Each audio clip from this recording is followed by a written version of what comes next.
Movie is presenting hall of the mountain king.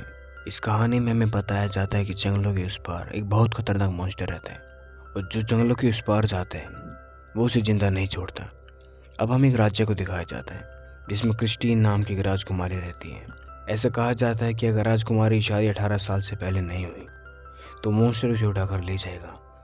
इस बात के चलते वहाँ के राजा अब अपनी बेटी की शादी राजकुमार फेडरिक से करना चाहते हैं, पर रानी उससे शादी करना नहीं चाहती। इस पर राजा उसे समझाते हैं कि कल तुम्हारा बर्थडे है और इसके साथ साथ कल तुम 18 साल की भी हो जाओगे, और अगर 18 साल से पहले तुम्हारी शादी नहीं हुई तो मॉन्स्टर तुम्हें उठाकर ले जाएगा। पर क्रिस्टीन ये नहीं मानती। इन सब से तंग आकर क्रिस्टीन वहाँ से भागने का प्लान बनाती है और वो रात को उस राजा को छोड़कर जंगल में भाग भी जाती है।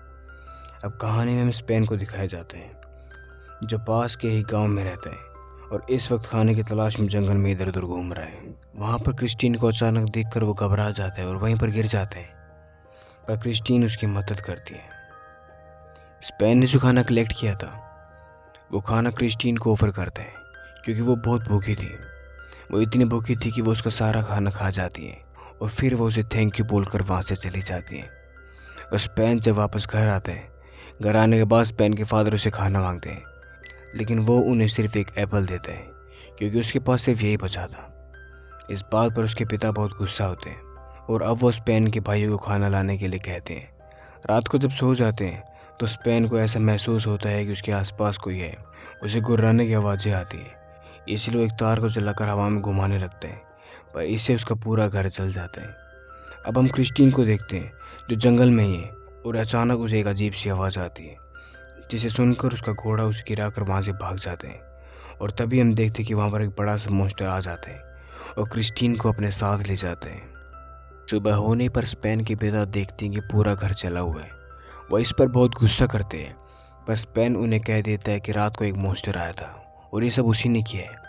तभी वहाँ पर फेडरिक आ जाते हैं और वो उनसे प्रिंसेस के बारे में पूछते हैं। ये सुनते स्पेन समझ जाते हैं कि वो जिससे मिला था वो प्रिंसेस थी। फेडरिक का ये सवाल पूछते स्पेन के चेहरे के रंग उड़ जाते हैं, जिसे देखकर फेडरिक समझ जाता है कि उसे प्रिंसेस के बारे में कुछ तो पता है। वो उसे गुस्से में तलवार निकालकर पूछता है, पर स्पेन के पिता उसे बीच में इंटरप्ट करते हुए कहते हैं कि कल रात यहाँ पर एक बहुत बड़ा मॉन्स्टर आया था। ये सुनकर फेडरिक और उसके दोस्त उस पर बहुत हंसते हैं। उनका कहना था कि स्पेन अभी भी पुरानी चीज़ों पर विश्वास रखता है। अब स्पेन फेडरिक से पूछते हैं कि क्या तुम प्रिंसेस से शादी करने वाले हो। इस पर प्रिंसेस कहता है, हाँ मैं उससे शादी करने वाला हूँ, लेकिन मैं उसे मार दूंगा जब मैं राजा बन जाऊँगा। फेडरिक कहता है जो मेरे प्रिंसेस को ढूंढने में मदद करेगा मैं उसे इनाम दूंगा, और ये कहकर वो वहाँ से चला जाते हैं। पर स्पेन के पिता अपने बेटे को कहते हैं कि हमें किसी भी तरह से प्रिंसेस को ढूंढना होगा ताकि हमें इनाम मिल सके। इनाम मिले पैसों से हम अपना घर बना सकते हैं। स्पेन के पिता अपने दोनों बेटों को प्रिंसेस को ढूंढने के लिए वहाँ से रवाना कर देते हैं। स्पेन उससे पूछता है कि तब तक मैं क्या करूँ। उसके पिता कहते हैं तुम कुछ भी करो, बस यहाँ से चले जाओ। ये सुनकर स्पेन को बहुत बुरा लगता है, पर फिर भी वो अपने भाइयों की मदद करने के लिए उनके पीछे पीछे चला जाता है। रास्ते में स्पेन को एक मिरर का टुकड़ा नजर आता है, वो उसे उठा लेता है और तभी अचानक उसके पीछे से एक लड़की की आवाज़ आती है। स्पेन जब उसकी आवाज़ का पीछा करता है तो वहाँ पर एक बूढ़ी औरत नजर आती है जो बहुत परेशान होती है क्योंकि उसकी लंबी सी नाक एक पेड़ में अटक गई थी। स्पेन उस औरत की मदद करता है। वो औरत स्पेन से पूछती है कि तुम यहाँ पर क्या कर रही हो, तो वो बताता है कि मैं प्रिंसेस को ढूंढ रहा हूँ। वो स्पेन को कहती है कि पक्का मॉन्स्टर उसे अपने साथ उठाकर ले गया होगा। साथ ही उसे ये भी बताती है कि उस मॉन्स्टर को सिर्फ एक जादुई तलवार से मारा जा सकता है जो कि इस वक्त जंगल के बीचों बीच एक तालाब में है, और उसकी मदद के लिए वो उसे एक नक्शा भी देती है। दूसरी तरफ स्पेन के भाइयों को दिखाए जाते हैं जिन्हें एक टोकरी में सोने जैसे दिखने वाले सेब नजर आते हैं, और जैसे उन सेबों को खाते हैं उनके चारों तरफ बहुत सी सुंदर लड़कियां आ जाती हैं और वह उन्हें अपने साथ गुफा में ले जाती हैं। अब हम स्पेन को देखते हैं, वो भी गुफा के बाहर पहुंच जाते हैं और उसे भी ठीक वैसे ही सोने की सेब नजर आती है और वो भी उसे खा लेता है। और फिर वो गुफा के अंदर जाता है जहाँ पर उसे उसके भाई नजर आते हैं, जिनमें से एक लड़की स्पेन को भी वहाँ पर ले जाकर बिठा देती है और वो वहाँ पर पेट भर खाना खाते हैं। पर जब उनका नशा उतरता है वो देखते हैं कि जो खाना वो खा रहे थे वो सड़ा हुआ है, और वो लड़कियाँ जो उन्हें सेब खिला रही थी वो हकीकत में सुंदर लड़कियाँ नहीं थी, वो बल्कि चुड़ैल थी। पर स्पेन किसी तरह से खुद को और अपने भाइयों को वहाँ से बचा लेते हैं और अब वो फिर से प्रिंसेस को ढूंढने लगते हैं। रास्ते में उन्हें गाँव नजर आते हैं, वो कुछ देर रुकते और वहाँ पर खाना खाते हैं। इसी दौरान वो अपने भाइयों को बताते हैं कि कैसे वो जादुई तलवार से मॉन्स्टर को मार सकते हैं। पर तभी वहाँ पर राजा यानी कि फेडरिक आ जाते हैं और वो उन्हें कुछ पैसे देते हैं। तभी स्पेन का बड़ा भाई कहता है कि राजा को उस नक्शे के बारे में बता दो, पर स्पेन ऐसा नहीं करता। उल्टा वो खाना राजा के मुंह पर मारता है और वहाँ से भाग जाता है। स्पेन और उसके भाई भागते भागते एक नदी से होते हुए पहाड़ी तक पहुँच जाते हैं, पर राजकुमार अभी भी उनका पीछा कर रहा था। और जब उन्हें बचने का कोई रास्ता नजर नहीं आया तो वो तीनों पहाड़ी के नीचे तालाब में कूद जाते हैं। पर जैसे वो तालाब से बाहर निकलते हैं, स्पेन और उसके बड़े भाई के बीच में लड़ाई हो जाती है। वो दोनों नक्शे के लिए लड़ रहे होते हैं। स्पेन का बड़ा भाई स्पेन से नक्शा छीन लेता है और अब वो तीनों उस तालाब तक पहुंच जाते हैं। पर वहाँ पर बहुत ज़्यादा कोहरा होता है, जिसकी वजह से वो तीनों बिछड़ जाते हैं। फेडरिक भी वहाँ पर आ जाता है और स्पेन के दोनों भाइयों को पकड़ लेता है और वो स्पेन की तलाश करते हैं।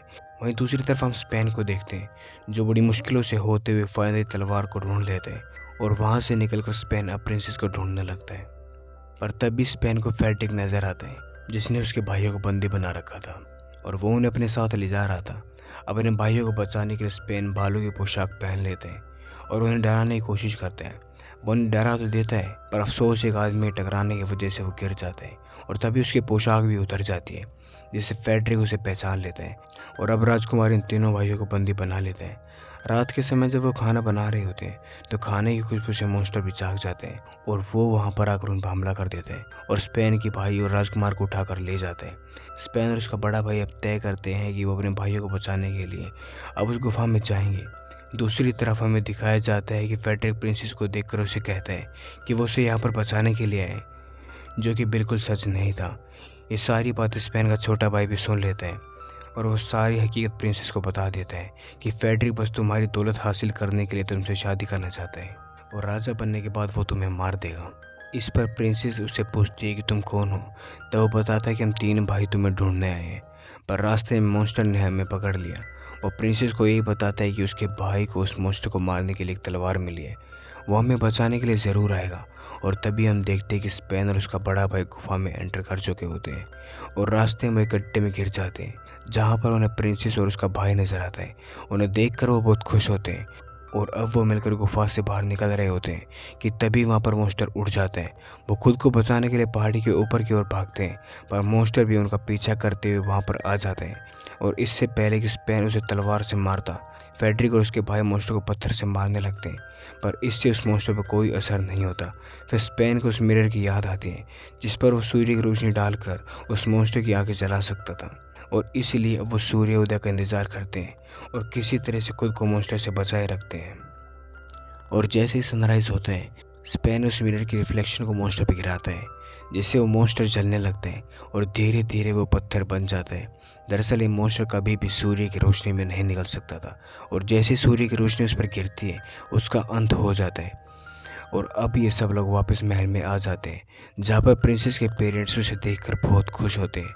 साथ ही वो स्पेन और उसके भाइयों को प्रिंसेस को बचाने के लिए बहुत सारे इनाम देते हैं और अब ये तीनों भाई इनाम का पैसा लेकर अपने पिता के पास पहुँचते हैं, जहाँ उन्हें बताया जाता है कि स्पेन ने किस तरह से उनकी जान बचाई है। और ये सुनकर स्पेन के पिता उसे गले लगा लेते हैं और अब ये फिर से अपना दूसरा घर बनाते हैं। दूसरी तरफ हम फेडरिक को देखते हैं, जो अभी भी मॉन्स्टर के सदमे में जंगलों में घूम रहा होता है और तभी वहाँ पर उसे सुनहरी सेब नजर आती है और जिसे खाते वो चिड़ैल के जाल में फंस जाता है। और इसी के साथ ये फैंटेसी कहानी यहीं पर ख़त्म होती है। दोस्तों, आप हमें कमेंट सेक्शन में ज़रूर बताइए कि आपको ये कहानी कैसी लगी।